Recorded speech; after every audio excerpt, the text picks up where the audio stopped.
These are the four things that I do with every book that I read now, and I don't know when I started doing this, but it's helped me quite a bit. I'm Venus Monique. I run Personal Powerhouse, which is the number one place for Christian women in film. And I like to talk about all kinds of things: education, entrepreneurship, faith, acting, different things. So this one is going to be along the self-education line. One of the four things that I do is when I am reading a book, I always date the inside cover. So as soon as I open it, this is Psycho Cybernetics. Love this book. It's one of my top favorites. In the top, I date it. So whatever the date is that I started reading it, and then the date that I finished reading it. And if I go back and reread this, then I will date it again of when I started reading it and when I finished. And it's just so that I know whether I, one, read it, two, finished it, and three, when I'm going back to it, I can see how long it's been since I read it and if I should do it again. So that's one of the things that I do. Another thing I do is as I'm reading and taking notes, I like to mark the things that I want to do within it. So when I see something that I'm like, ooh, I love that. I want to incorporate that into my business or into my world or into whatever, I mark it with an A for action.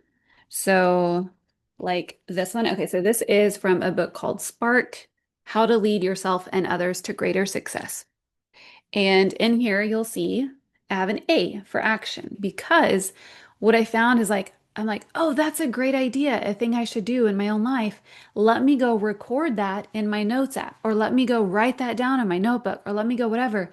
And it completely takes me away from the flow that I had of reading my book. So I found to just quickly mark an A with a circle around it, and then I'll refer back to it. The third thing I do is as I'm reading, so a lot of books like to reference other books, and then I see those and I'm like, ooh, I feel like that's probably a book that I also want to read.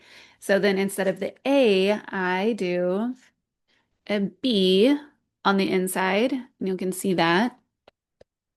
And I don't, these little pink stickies that are in here, they're not usually here. These are just here to help me show you what I do.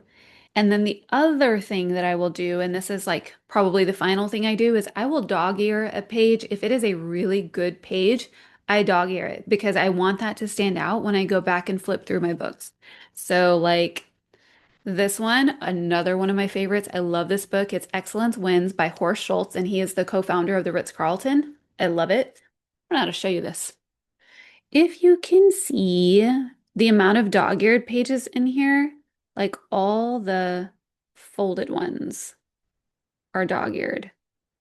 So he's got a lot of good stuff in here. And if you'll see in this one, I've got some B's, but I also have the dog-eared pages. But that's kind of it. Super simple, but it has helped me a lot. And when I get done reading a book, I like to go back and skim it and check out all the notes that I had for it.